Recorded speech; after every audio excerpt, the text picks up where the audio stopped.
Nation, we are back, and we are back with the Travelers. Very excited for an elevated field, no-cut event. We have some fun ahead of us tonight. But before we get to that, we got to recap the U.S. Open and what is becoming Rory McIlroy, the choke artist, blowing it on the back nine for Bryson to be crowned the U.S. Open champion yet again. It was a fun tournament, a crazy course. What did you think about last week, Spence? I had a Rory McIlroy 14-1 ticket, so I didn't quite enjoy the finish that we got. It ended up being a profitable week. Matchups went very well. You know, I've given this argument on a couple shows, and I'll keep it very brief here. When we talk in absolutes in the industry, and I've heard this happen multiple times, like Dustin Johnson at Chambers Bay in 2015, he blows the tournament against Spieth, and the narrative for what was a year until he won it the next season was Dustin Johnson cannot win a major championship. You look at what Rory McIlroy has done since his last major victory. I believe it's 37 major championships he's played. 21 of those have been top 10 finishes. I think at some point he finally gets himself across the finish line again. Like, what's going to end up happening is you can't keep putting yourself in this position and not get one of them. It's either you win one or you regress because of age or whatever ends up happening. So until we see that actual regression take place, I still like Rory moving forward. The argument we can have about what is a fair price for him and what are the majors that we actually want to back him in. But as somebody that's been on that ride with Rory probably more than most people in the space, that one was the most brutal one I've ever encountered. Like the miss on 18, I can forgive. That was a very slippery putt. The miss on 16 was terrible. Unforgivable. That was unforgivable. And, you know, to be honest, Rory ripped my heart out as well. As I was telling you guys before the show, I was in first place on Sunday winning 100K as long as Rory won the tournament, and that putt dropped me to second. And so I ended up costing me a total of $50,000 by dropping into the second place spot. So I'm trying to be as like a DFS player neutral and not allow this to be like never play Rory again because he's burned me. But that is how I'm feeling right now. David, how are you feeling? I'm good, mate. I'm good. I mean, what a US Open. I think it's so rare in those major championships to get a close finish that goes right down to the final hole, let alone in the circumstances that we saw with the leaderboard that we had. I think it's a major championship that's going to go down in the ages, one that we'll recall forever. Whether that ends up being because it was Bryson DeChambeau's second major or because it was the one that Rory threw away remains to be seen. And I guess we'll see as time develops how that story remains in the annals of history. But look, it was a really enjoyable tournament. Of course, I had COVID last week. Still sort of recovering from that, but it was great to be able to sit on the couch and watch what I thought was one of the most dramatic and entertaining US Opens we've had in quite some time. And a lot of that came down to the golf course. I thought Pinehurst was a fantastic venue. It was fantastic. I like the difficult course. I like that we're not just rooting for birdies. A bogey could change the whole landscape of the leaderboard as well. And that certainly showed itself last week. And I'm looking forward to more tournaments like that. But that won't be this week.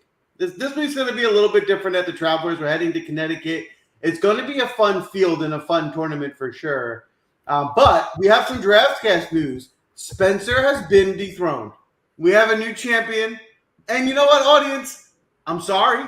If you guys just listened to me, you too could be champions, but you didn't. So you have now sit in the back and watch as we crown champions who pick the winning picks.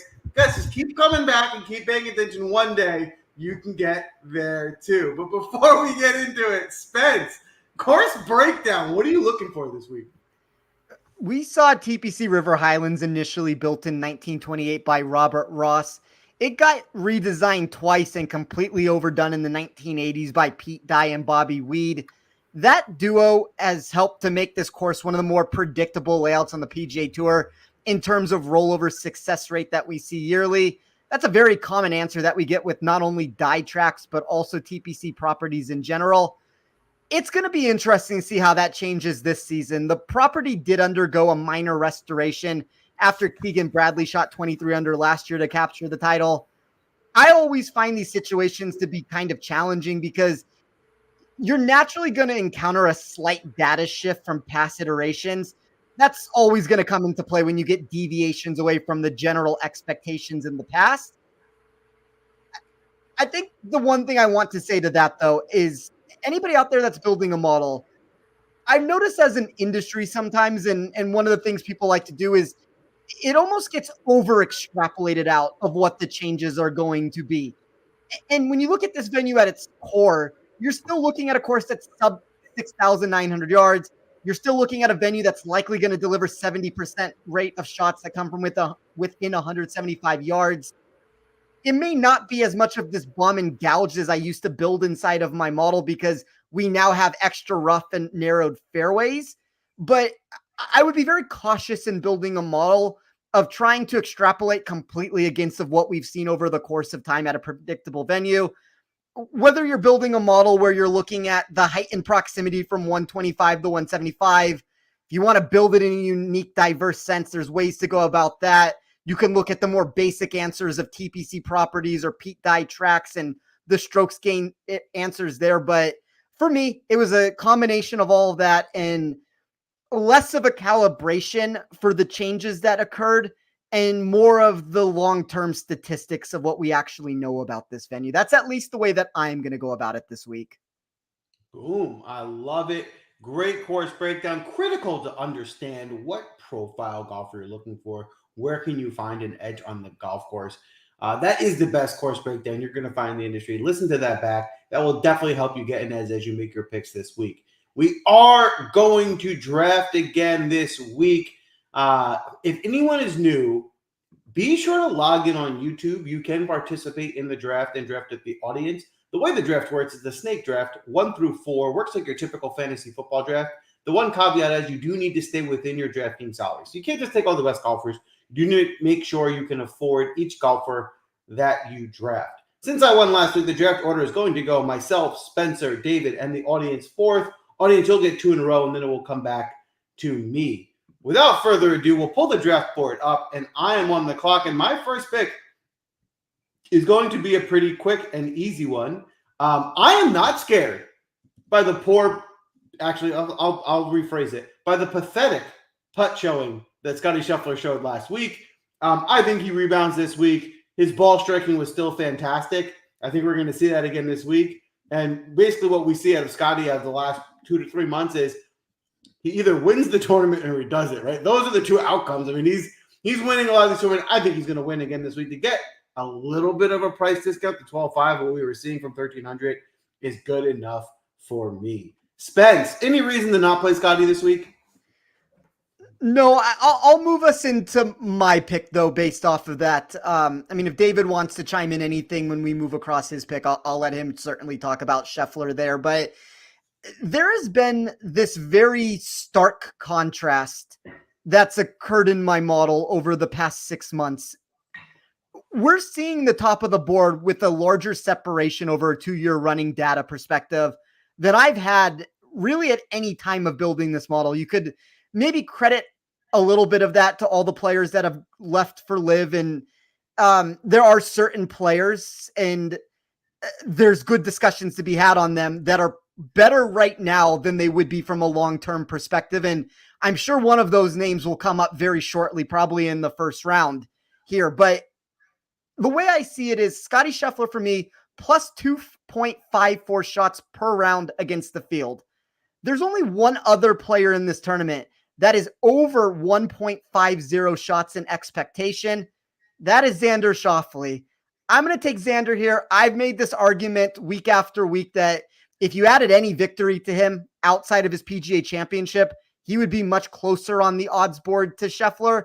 This is kind of the closest we have seen him get during this course of time. And for the record, if Rory would have been in this tournament, Rory was 1.90 something. I forget exactly what he was before I removed him, but there has been this separation of those big three versus anybody else. And, you know, it's an interesting return there because you look, Scottie wins the Masters, Xander wins the PGA, and Rory should have won the US Open. So I still continue to believe that Xander is a little bit underappreciated by the general public, whether that's in the outright market. He's going to carry some ownership here for DFS, but I'll start here with Xander, and I will move it across to David for his next selection. Well, boom. I think no shocker or surprise on the first two picks. These are probably the best two golfers in the world right now. No disrespect to Bryson, but the way they've been playing all season has been spectacular. David, looking to you, any reason not to play Scotty or Xander this week? Yeah, it was interesting. On radio last week, I spoke about the fact that Pinehurst could be a pretty volatile golf course, and that if there was ever an opportunity to fade Scotty Scheffler, it probably was last week. Not just the nature of the greens, which were running over 13 on the stint meter, but the fact as well that that it was going to play pretty volatile. And you could see that he actually kind of hated the course, particularly the waste areas. He spoke about how he didn't like the lottery when you didn't find the fairway, whether it would end up in a sandy lie and was playable, or if it was in the wiregrass and was basically in a situation where you just had to hack and hope that it went in the right direction.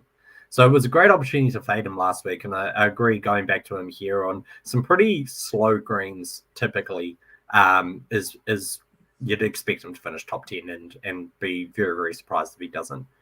On Xander, I take Spence's points that he's made about Xander. I think he's undoubtedly been the second best golfer in the world as of late.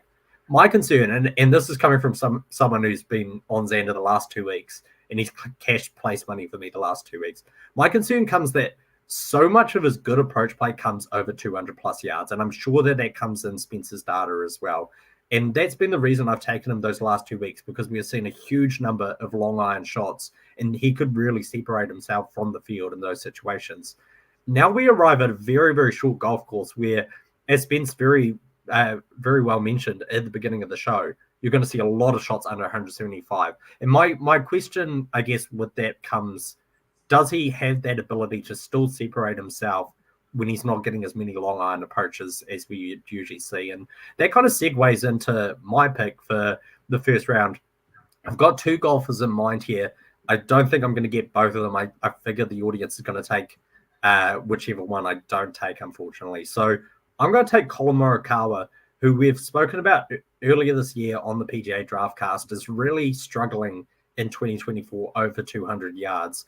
Despite that, he's been on an excellent run form. He's not finished worse than 16th since April in any individual stroke play event. He arrives at a tournament where driving accuracy is an absolute premium. We know that he is very accurate off the tee, and all of his good approach work happens in that under 200 yard approach buckets, which is where Colin really makes his money. I think it's a fabulous spot for him. He's been putting very well on bent grass lately as well, which I think is going to be a big differentiating factor for him this week. Gained over 4 strokes putting on bent grass greens at the Memorial 2 starts ago. So love Colin this week. Happy to take him with the first pick for me. Boom. Colin off the board. 3 great golfers to start. Certainly not starting with value, but the thing with Colin that I agree with on you, David, is he is pretty significantly cheaper than both Scotty and Xander. So if you're starting your build with a Morikawa build, it does give you some more room to get another stud at the top there with him. So it definitely is a strategy I can get behind. Audience, you're on the clock. It looks like there's a lot of nominations in. I will wait for someone to final lock the 2 picks to announce them. While we wait for that, Spence, we love your take on Colin Morikawa for this week. Morikawa was the golfer I was talking about that's surging inside of my model with the recent data. One of the things I looked at was expected total driving plus a primary proximity zone. So the most basic way to explain that is players at TPC River Highlands, how they're projected to gain off the tee, and then putting into those proximity buckets. And I agree with what David has said about Xander. He drops a little bit in that area in my sheet. He was only 14th in that category where Colin was number 3 overall. I had things on the back end for Xander that I liked a lot for why I ended up playing him, but this is a really nice spot for Colin from an outright betting perspective. When this opened at 16-1, and I did not make this wager full disclosure on it, but I think he was probably one of the best values on the board at that price. think that he could have been considered there once Rory removed from the field. We've seen him drop more into that 12, 13 to 1 zone now.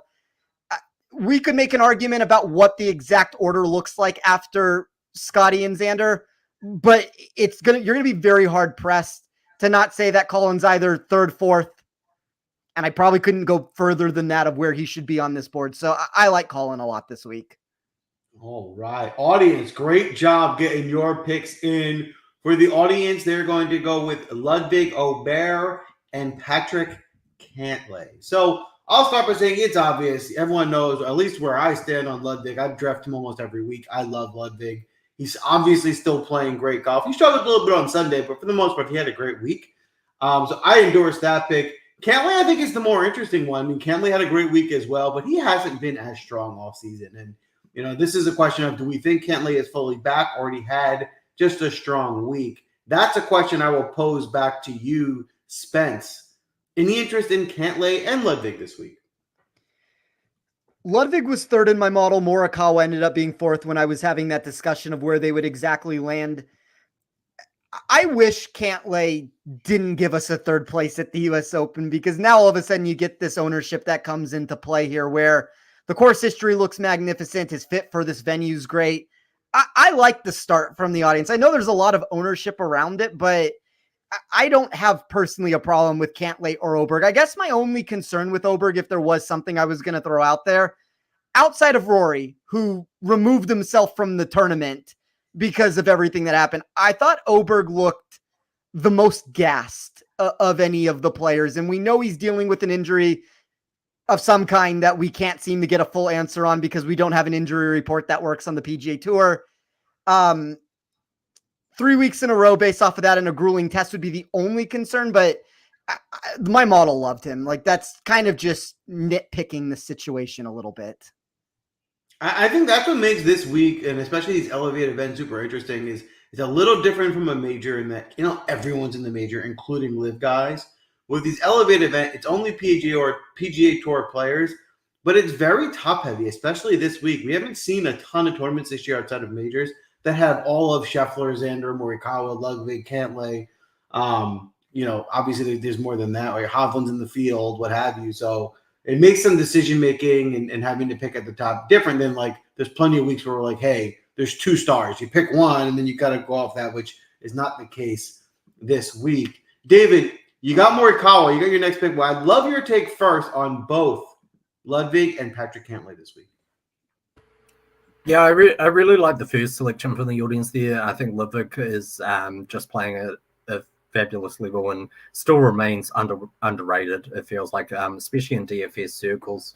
Cantlay, I am probably out on this week, and I think a lot of that comes down to the fact that we are going to expect a surge in ownership given the unexpected performance at the US Open. I mean, nobody was talking about Patrick Cantlay last week, and for him to come out and perform like that, I think a lot of people are going to have FOMO and jump onto the train here. But in the approach metrics, he doesn't pop for me, particularly in the under 150-yard bracket. He's lost on approach from 100 to 150 yards and under 100 yards so far this season. So for an elite player like Cantlay, I would have wanted more output in those kind of metrics coming into this event. And so I'm happy to fade Cantlay at the Trappers this week.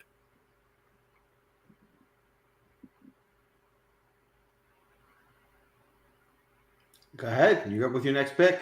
All right. So I'm surprised this golfer came back to me. I didn't expect to be able to grab Corey Connors here in the second round. Driving accuracy, obviously, we've known for some time. And as regular followers of the PGA Draftcast should know by this point, I've been on Connors for the last 6 weeks, really drumming this drum to death. He has added so much driving distance this year without losing the accuracy. Another really impressive performance at the US Open, finished 9th. He was priced at 80 to 1 at the beginning of the week. Not many people were on him and just missed out on a top 8 finish for us last week by 1 stroke. Again, the putting has been very, very good. He's gained putting in 2 of his last 3 tournaments. He's gained around the greens in his last 3 tournaments, including on those tricky greens at Pinehurst. Included in that was at the RBC Canadian Open, which was also played on bent grass.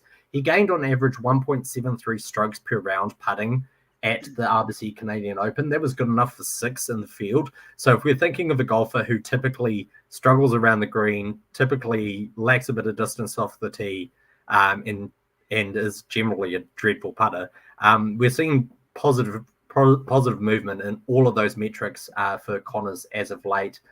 In terms of correlated courses, other Pete Dye desires, he's got a 7th and a 13th at TPC Sawgrass. At Harbour Town, he's finished 4th previously as well, and he finished 9th here last year. So golfer is in great form, really impressive performance at the US Open, and finished 9th here last year. Very pleased to be able to get him at a discounted price in the second round. I'm with you on the Connor. So I'll add, I'm with you on Cantlay. I think people are overreacting to last week. I think the long-term shows, if Cantlay was at 8,800, maybe it'd be different. There'd be value. But at 96, I think the other guys have been more proven this season, where I'd rather get a stud up there. But with you on Connors. Connors is the opposite. I think at this point, Connors should be the 8,800 or maybe even 9K. He's been playing so well in the last month or so, maybe even a little bit more than that. The ball striking, the driver distance that you mentioned, yes, the putter, the short game is not all the way there, but everything else is so much there that, he's safe in that. It's hard to imagine him going below a 30th, and he has enough upside if he makes a few putts that I think Connors is a solid pick. I align with that one. Spence, you're on the clock with your second pick here, but love your take on Corey Connors as well. There's a lot of value in that $8,000 range, and there's going to be a lot of popularity that comes with those names. So I think you're going to have to pick and choose your situations, because you probably can't play all 5 of those options that I'm speaking of right now, but there's a lot to like about Connors. He's inside of the top 12 of my model in every single iteration of how I ran it. So I like the Corey Connors pick. I'm trying to figure out, Joel, what's the optimal route for me to take here? With you drafting behind me, I'm trying to figure out what you're going to do with your next 2 picks here, and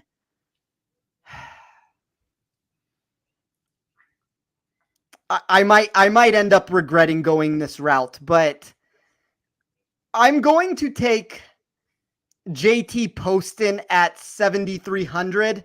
I don't know if he was on your radar. I don't know if he was going to get back to me. Probably went the wrong direction based off of that, but there were a lot of upside portions of my model that really liked Poston this week. I'll leave the names out of it, but I would say, like, we've talked a lot about these $8,000 golfers, and they don't have quite the same profile that Poston would, but there are a handful of names there where I think Poston is very similar with them when it comes to the expected win rate, but a lot of those golfers are 8,500 or above, and you get Poston here in the low $7,000 range. 6th in my model in expected production at short courses. 5th when I reprojected this tournament to feature very similar green complexes, fairways, and rough as what we're going to get at TPC River Highlands. I'm going to bet on the upside with him. I bet him at 100-1. Maybe that's a little bit too aggressive in the outright market. I like Poston a lot this week as one of my favorite plays. I'll be honest, Poston wasn't on my radar as the one I was looking to take, but looking at him now, hearing your justification for it, one thing we know about Poston is he goes on these streaks where he gets hot for, weeks at a time and he plays really well and then he cools off. And it's looking like he might be on the start of another streak where he's playing pretty well. 12th at the Schwab, 22nd at the Memorial, 32nd at the U.S. Open. That could continue into this week at 7,300. We certainly know he has some upside. So I will endorse that pick. Before I go here, David, would love your take. Are you on JT Poston at all this week? Yeah, I do like Poston this week. He's gained on approach his last 3 tournaments. Does most of his good work under 150 yards.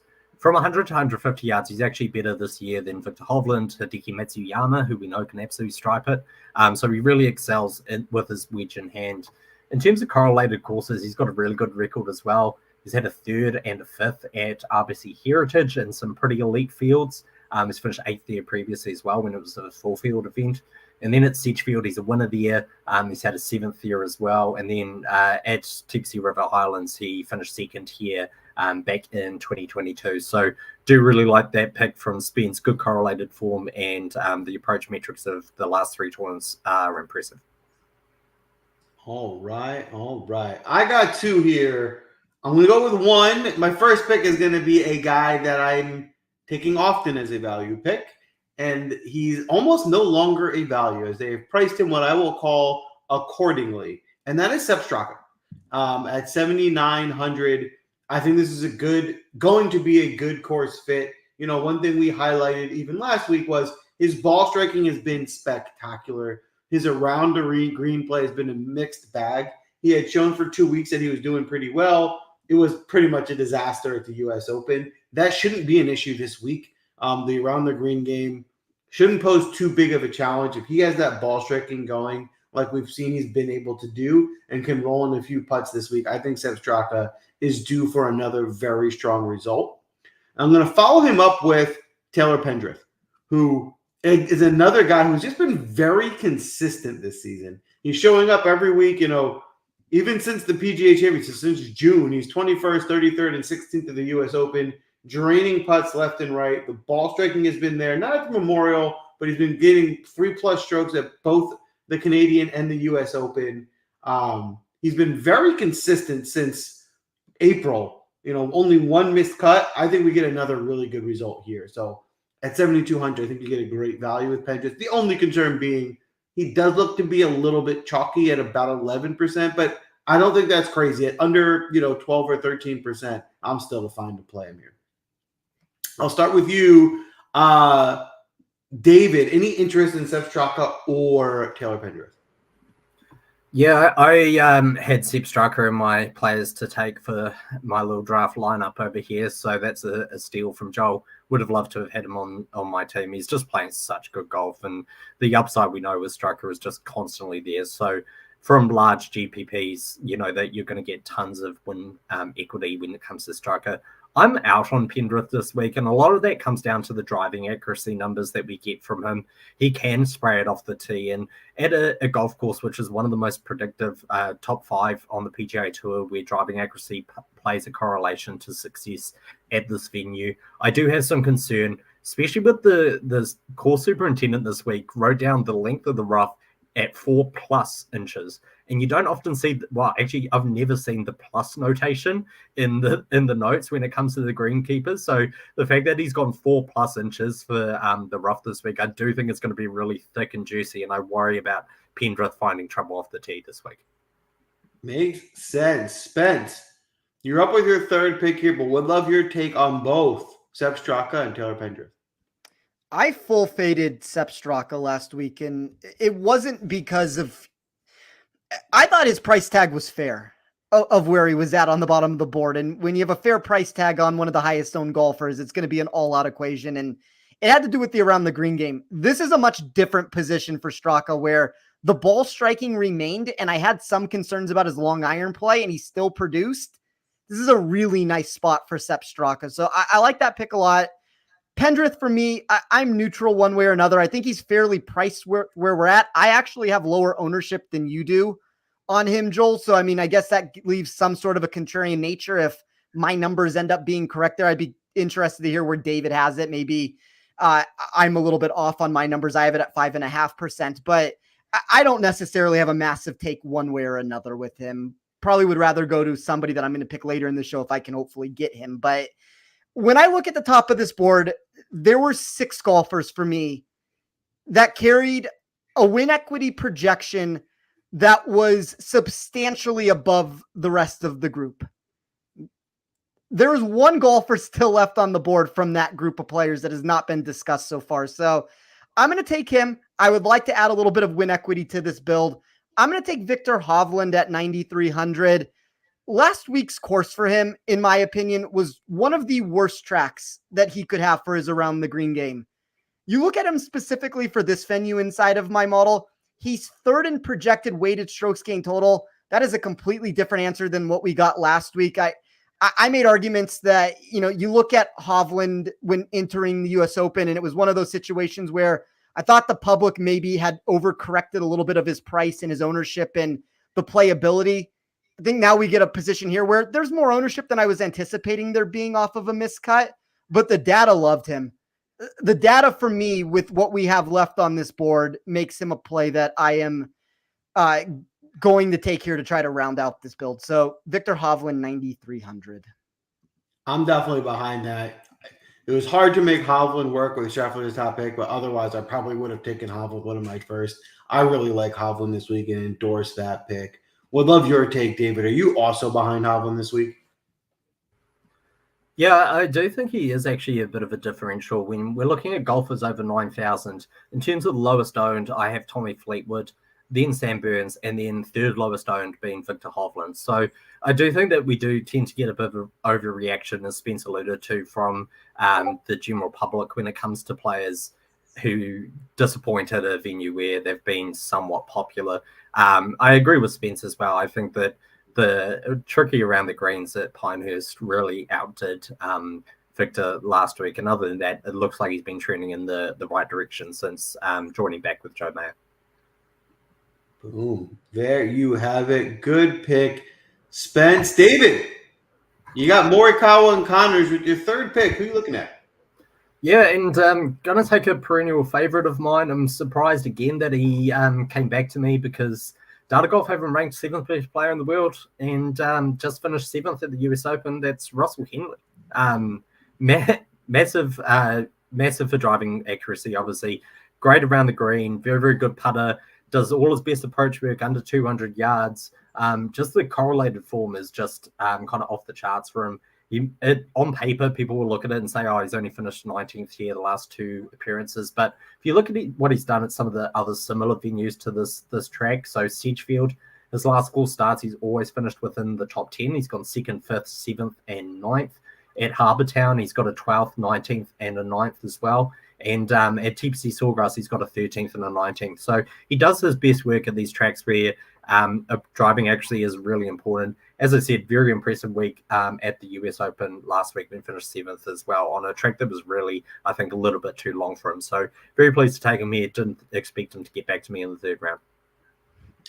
Agreed. That's a great pick. I had him on my note as my next pick, so I'm going to have to pivot. You got a stolen pick there, but you're just right. He's been playing spectacular. He was severely underpriced this week. I still think he's underpriced this week at 8,600. I will be playing Russell Henley. How about you? Like, before we get to you, Spence, audience, you are on the clock. It does look like some of the picks are in. Great job. We will finalize those in a moment. But Spence, how about you on Russell Henley this week? If you would have had me put an over-under of where Russell Henley would have gone in this draft,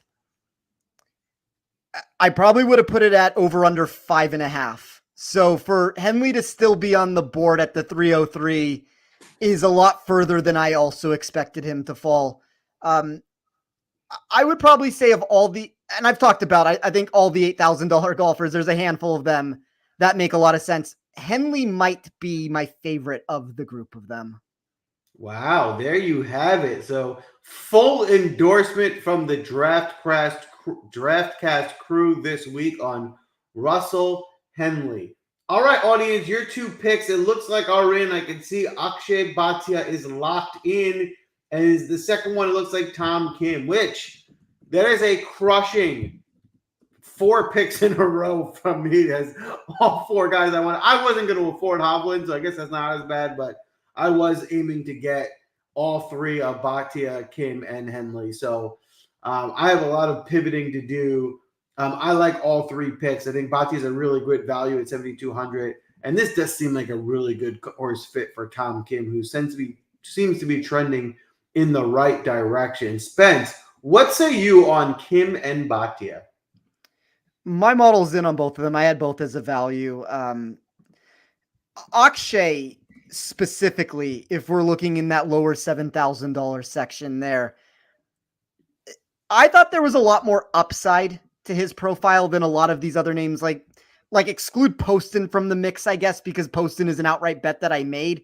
You compare him to a lot of these other options down there, I think his actual ceiling surpasses a great deal of those options. So I like Akshay. I love Akshay's ball striking for a course like this. It's going to come down to what he can do with the putter. That putter has turned around at portions of the season. If we can get that, I really think the upside is a top 10 finish from him. Wow, there you have it. All right, David, you got your 4th pick here. Before you get to it, any interest in Tom Kim and Akshay Bhatia this week? Yeah, and Zach's really taking a line for you here, Joel, in the chat. I don't know what Zach's got against Joel.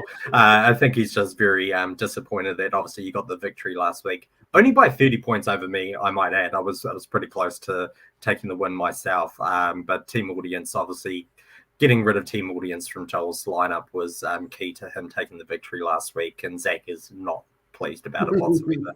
I was going to take Akshay Bhatia as part of my lineup, so just wanted to miss out on him. He's long and straight off the tee, which I think is a really nice combination for TPC River Highlands, and he does pop in the approach metrics for me as well. We just know that he's got tons of upside, and he's got the ability to just come out and finish top 10 at any of these tournaments. Tom Kim, I also had him to consider as part of my lineup, depending how many picks I got stolen in these last 3 rounds, might have been an option. I still had the slightest bit of concern about Tom Kim's putter and whether it's fully back at the moment. If it is, he's a great selection. I think it's a course that could really fit him, but that still remains to be seen. I think he does come with a little bit of risk. With my next selection, I'm going to take a different Kim. I'm going to take Siwoo Kim, who is a winner at Sedgefield. He's a winner at the Players' Championship. He's a winner at Wailea, another narrow tree-lined golf course where accuracy does matter and it matches very well in terms of metrics. I think Siwoo is going to go a little bit missed this week just because of the fact that a lot of people are going to look at his course history and he's missed his last 3 cuts here. Before that, he finished 11th, and I guess that's the difference with Siwoo is he's on a very, very good run of golf at the moment. He's racking up top 20 finishes in these designated events. At the signature events, he's played very, very well. And I think that's why he's quite polarizing, because you could get a miscut from him or you could get a top 10. And a lot of people don't want to take that sort of risk on. But I'm showing great upside for Siwoo. It just really depends what he does with the putter. But the around the green metrics do shape out very well for him. There you go. I mean, Siwoo's been playing really well this year. He's very consistent. Definitely going to have to find something with that putter. But if he finds tons of putts, I think there's certainly a ton of upside there. Spence, you got your 4th pick here, but would love your take on Siwoo Kim. Siwoo was going to be my selection, David. So you stole that pick from me. If we remove the putter from the mix, which putting counts, I just want to preface it with that. But if you remove the putter from the mix and you just look at expected tee to green performance at TPC River Highlands, Siwoo Kim would be the 5th ranked golfer in my model there. So that kind of shows the upside he has if he ever just produces a neutral or better production with the flat stick. Since David has gone this route, there's one of 2 options I could take here, and there's a lot of ownership with this player, which is making me not want to do this. Like, I'm borderline shocked of how much popularity there actually is on this name right now. I'm still going to do it. I'm going to take Wyndham Clark at 7,700. I know this is not for the faint of heart, and I'm shocked that I see 10% ownership with him right now. I thought he actually turned it around a little bit at the U.S. Open. He had a disastrous final round 77 that plummeted him down the board. A lot of my in-tournament metrics before that seemed to like him a little bit. He was starting to move up my model again, and there were a handful of players that were popping up as, I always put this thing in my sheet of players to look out for, essentially. Like, if they reach a certain threshold of their ball striking discrepancy versus what their actual production is, like, they pop up in my model. The biggest names of that would be Scotty Scheffler. Scotty Scheffler couldn't make a putt.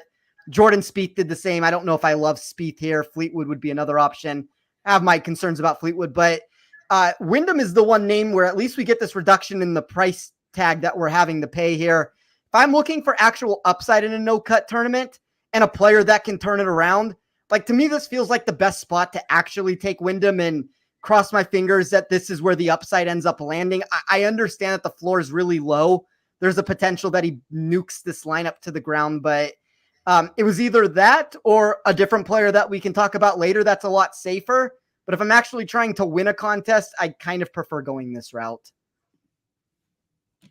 I mean, we know the upside that Wyndham has. I hear there's some recent concerns with the way he's playing, but he was chosen to go to the Olympics and play in Paris. So I don't think I'm on Wyndham, but I will say at 7,700, he's intriguing because you certainly know there's upside at that price. David, I'd love your take. Are you on Wyndham Clark at all this week?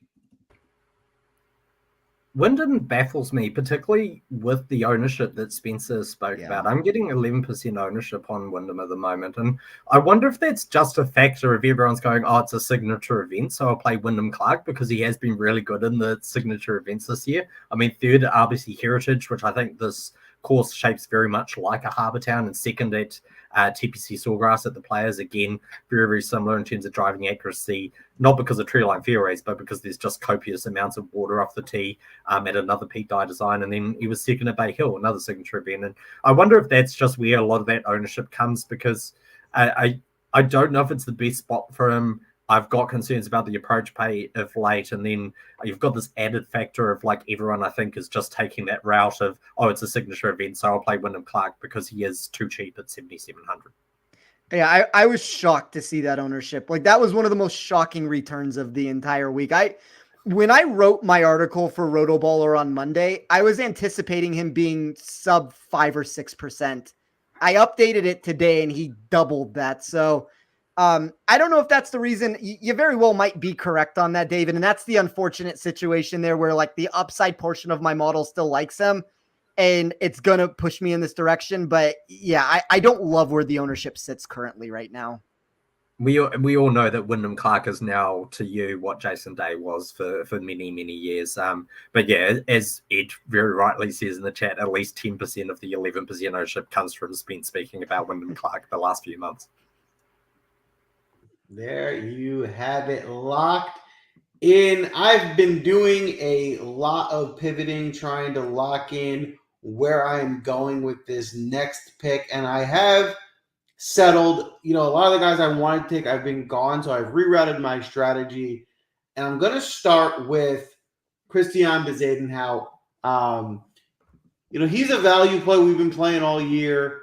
I think this is one of those. I don't necessarily think this is the ideal course fit, but I don't think it's a bad one. I just think he's better. He's playing better golf than his price tag. And I'm going to go get the guy who's just in good form, playing good golf in a tournament where he has some upside. And with the second pick here, I'm going to take Shane Lowry, who is another guy who's kind of been up and down this year. I think this is a better course fit for him. We have seen him get a red-hot putter more recently, where he's gone out on a few of these tournaments and gained 9 strokes putting, 5 strokes putting last week. We know he can strike the ball well. Some of his struggles around the green shouldn't be a big issue. At under 8K, I think you get plenty of upside in Shane Lowry this week. David, what say you? Are you behind Seabez or Shane Lowry? I had both Seabez and Lowry earmarked within my lineup as potential picks, depending on how these next two selections shaped out. So, yeah, disappointed to miss out on both of them. I think Lowry is really interesting. We're seeing some resurgence back to form, as you mentioned, particularly with the putter starting to trend in the right direction, starting to spike with that a little bit more, which, is what you kind of want in those large GPPs. I'd rather have someone who's going to gain 6 strokes putting or lose 6 strokes putting than someone who's just going to gain 1 every single week. I totally agree. And especially in some of these tests where if you can find those guys that have the capability of going nuclear with the putter, that can mask even issues in some other areas because they keep saving themselves. So I have made a shift in my strategy more recently where I am targeting some of these guys that tend to get hotter with the putter because of that reason. Spence, you got the 5th pick here, but would love your take as well. Any interest in Shane Lowry or Seabez this week? I'm in on Bezuidenhout. I am probably going to be out on Lowry. I'm just not a Lowry guy at the end of the day. Like he's much safer in my model than the upside numbers that I'm getting, and I still think at 7,800, I would rather shoot for the pure upside in it. I guess contest selection would be the one thing where it matters a little bit, but I just don't have the upside prerequisite that I'm looking for. I say all of that. I've put myself in a position here where I don't love a lot of these names in this section. I'm going to go. I don't know if I've ever, maybe I've taken him once and I may have given the same answer the one time that I took him that previous occasion. I'm going to take Denny McCarthy here at 7,500. This is one of those positions where David really made this a funky build for me, not being able to get Siwoo Kim. I would so much rather have gotten to Siwoo in this spot. than McCarthy. But if I'm looking at players that are priced around this zone that are inside of the top 25 of my model, like Siwoo is gone. I took JT Poston. Akshay is gone. There's nobody else outside of Denny McCarthy. So from a value answer to actually be able to close this build the way that I want it to be, I think the pick has to be Denny McCarthy here for myself. All right. Denny McCarthy it is. I thought about Denny. I kind of last minute decided I don't think I'm on Denny, but I can certainly understand the play. What say you, David? Any interest in Denny McCarthy this week? Yeah, this has been a dreadful run of 3 selections for me because I had Bezadenhout, Lowry, and McCarthy all kind of lined up depending how the picks went. So I'm scrambling a little bit now. I love the fact that Denny obviously finished 7th here. Previously, the putting metrics obviously really pop, and what we always hope for Denny is kind of opposite to other players. Everyone else, we're relying on the regular ball striking metrics and then hoping they spike with the putter. Whereas Denny, you know that the putter's going to be there, and then the approach metrics are really what we're looking out for him. And it looks like that is trending in the right direction for Denny as of late. I especially like him in a venue where he's going to have to use less of the approach over 200 yards. I think he's much better at these venues where he can come in with shorter iron or a wedge in hand. There you have it. All right, David. You got your 5th pick here, about 7,900 per to spend. Where are you going from here? Yeah, so in lieu of what's rolled out here so far, I'm going to take Brian Harman. We know that Brian Harman's got tons of upside, especially with the putter. Pops really well at these similar venues for me in terms of particularly the driving accuracy. And I was actually pretty happy to take him at 18% ownership. I would have expected him to be much higher because I think he is underpriced at 8,300. I mean, if you've got guys like Tony Finau and Sahith Theegala at the top of the 8K range, someone at Brian Harman, you're saving 600 going down to him. And I actually like him at this venue a lot more than those 2 names. I agree with you. Harman was a guy I was looking at that low 8K range. He's a value there. Someone I was considering. I will have him in my pool. Audience, reminder, you're on the clock. We need 2. I will wait for those final 2 picks to get locked in. But while we wait, Spence, are you interested in Brian Harman this week? One of the things I build in my model is I try to figure out what a fair ownership that my model believes should be for that golfer. And Brian Harman's fair ownership was 19%. I think where we have the ownership right now certainly still makes him playable for all the reasons that David just talked about. Like, I think every single player that we've talked about in this I keep mentioning in this $8,000 range, maybe outside of one so far, has been selected. And it just so happens that David has 3 of them on his build right now. But it is a really strong $8,000 section where there's a lot of these guys that got pushed down the board that I agree with David. Probably we could pick and choose who the names should be, and maybe that's where we would differ a little bit, but they probably should have been swapped with players like Fleetwood for where the pricing is. So I like Brian Harman at 8,300. All right. And the audience, 2 picks are in and final. The audience will be going with Adam Scott. And I believe Mac is Mac Hughes. Is that correct? Yes, Mackenzie Hughes as the final pick. Adam Scott is someone I typically don't like to play. I think his form is looking better. I think this could be a course fit under 8K. I can understand the reasons. I'm not sure if I'll make my player pool, but I am not against playing Adam Scott. And with Mac Hughes, he's a mixed bag. He's had some really great results this year, some real upside. He also can miss the cut. I do think he's a guy worth targeting in a GPP because of that upside. But I'd love to get your take, David. Are you interested in Adam Scott or Mackenzie Hughes?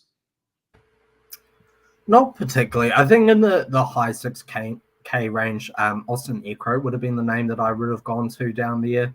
I'm seeing only 5% ownership on him, and I think for me, the performance on approach lately, the last few, his ability to find fairways really consistently and displays a lot of upside, actually having won at PGA National as well, I think is somewhat correlated, of course, in terms of the importance on strong driving metrics. I would have liked to have taken Eckroat here for the audience instead.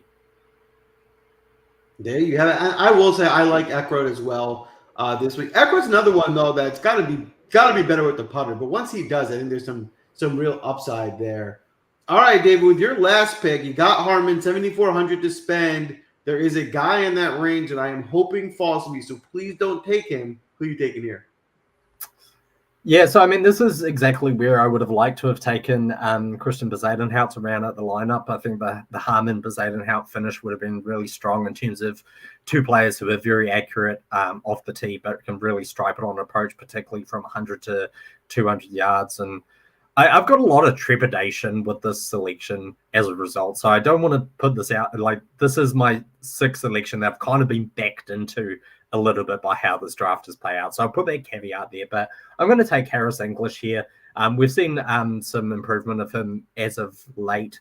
The concern for me is that he's now lost on an approach for his last three, and that would be somewhat concerning, but he is a past winner at this golf course. So, as I said, I would have much rather have finished off with Christian Bezuidenhout here. Tom Hoagie entered my frame as well. Probably would have taken Bartier if he was on the board as well, but those aren't options for me at this moment. And if you like targeting guys that have that capability of spiking with that putter, English is certainly, the definition of one of those guys. He can, go nuclear with that putter. So I love English. I normally play him. I have similar concerns to you where his ball striking is not been its best. But if you're looking for a differentiator or value down there, he's not someone I would shy away from. Spence, would love your take. Are you interested in Harris English at all this week?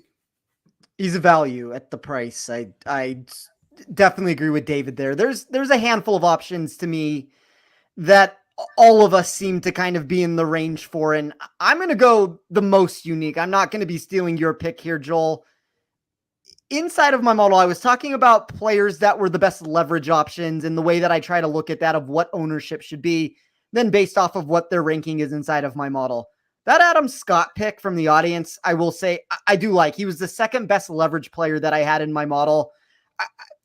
My model always likes him, but I think at sub 6%, there's a lot of reasons to be optimistic about what you're getting from him. I am going to take a golfer here that has gone back-to-back missed cuts. On Thursday at the Memorial, he was, I want to say, and David can know this one because David had a wager on this person from this show. He was either dead last or near dead last. Shoots a fine round on Friday. If he could have just gotten 2 rounds of that together, all of a sudden he would have been in a much different spot. We look at the U.S. Open. He misses the cut on the number. He's a top 50 projected player in my model over the 2 rounds. When you take his baseline around the green plus putting, he ends up missing the cut though still. I think the public perception here around Justin Rose, we keep getting him in the $6,000 range.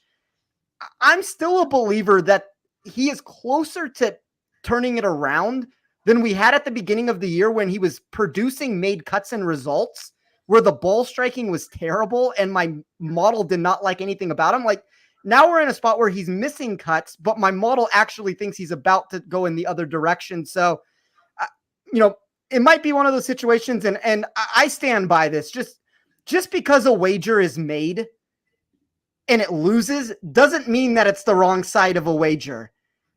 Justin Rose over Thomas Dietrich was the correct side of that bet. I don't really care who ended up winning that bet there. Like, Rose was the correct wager to have there. It didn't work out, unfortunately, at the end of the day.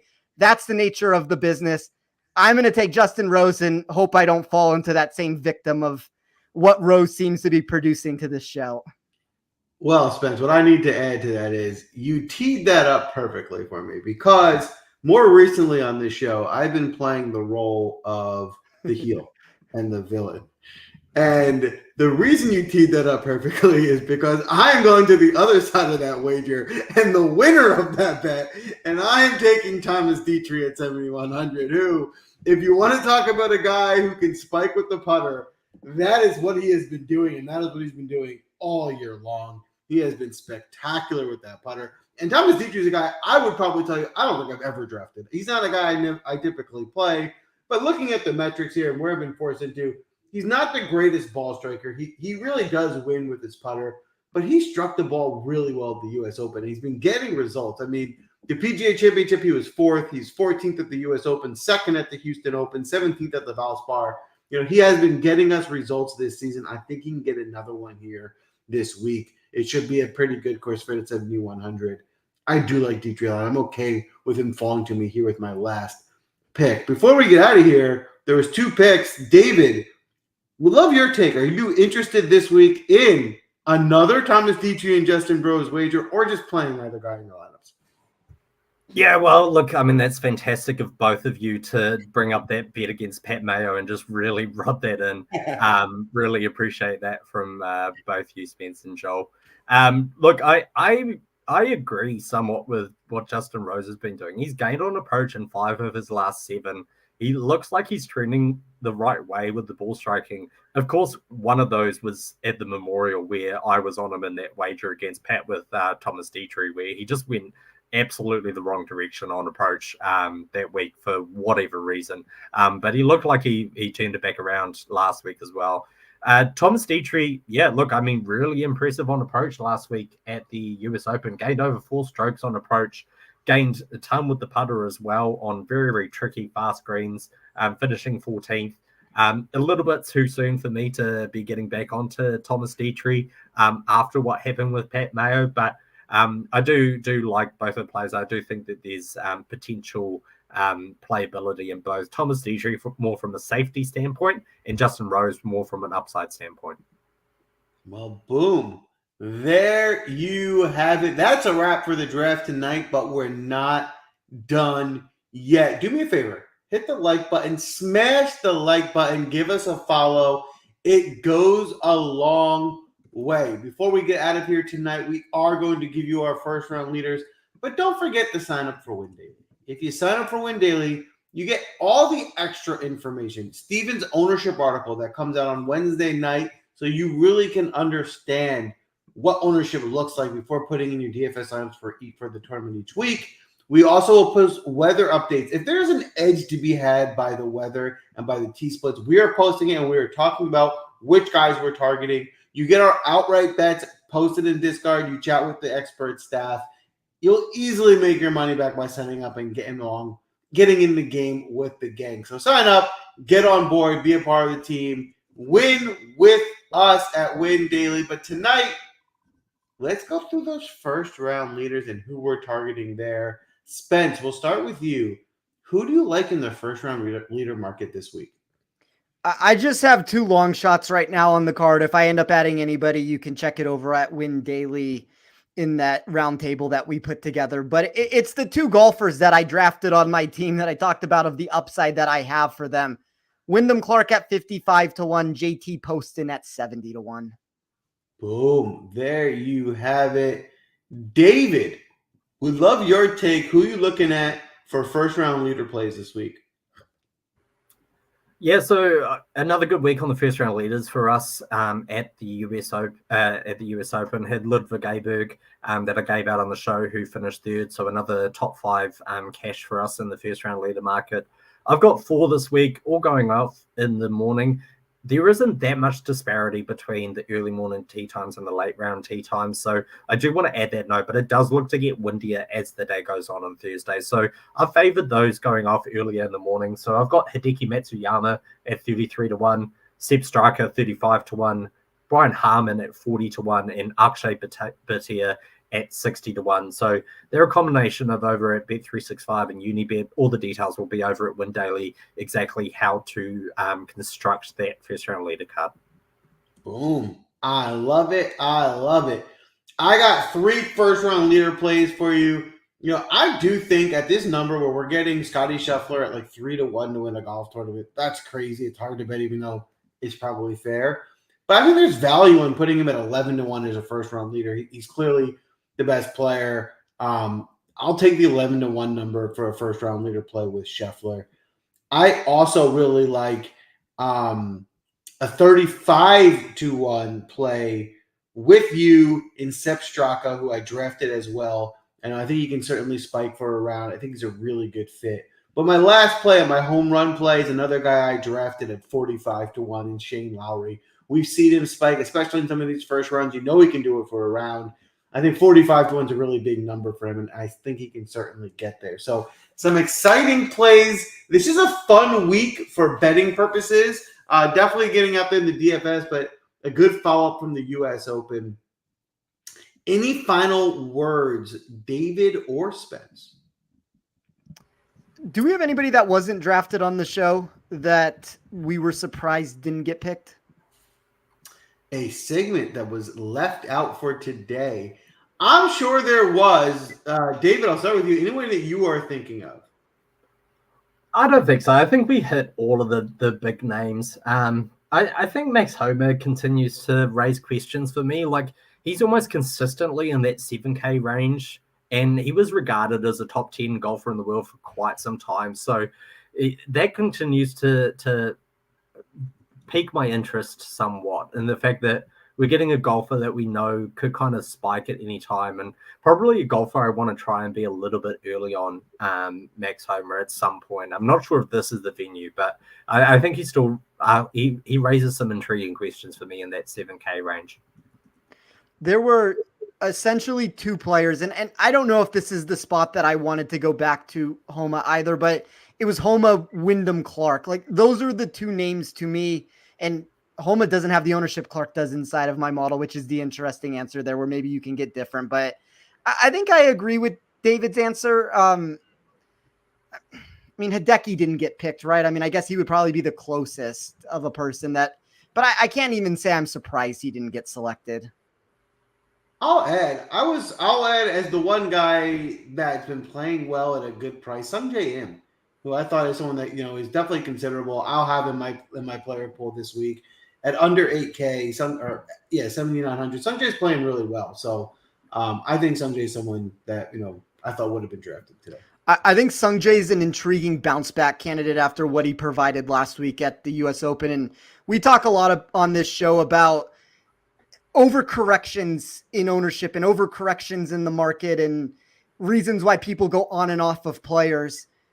Sungjae was one of those names that got hit heavily by his lack of performance at the U.S. Open. I tend to agree with you that when we look at this $8,000, or I guess he's $7,900, but we'll include him in the $8,000 range, he is a contrarian pivot away from a lot of those other options that I certainly think at a venue like this, he is worth considering. There you have it. That's a wrap for us tonight, folks. Great show. Check out the picks. We're going to have some winners this week. And of course, as we always do, come back next week. We're going to crown a champion and do it all over again. Did I forget anything? You did actually. Just one thing. And that's something else that we always like to discuss, and that's sports.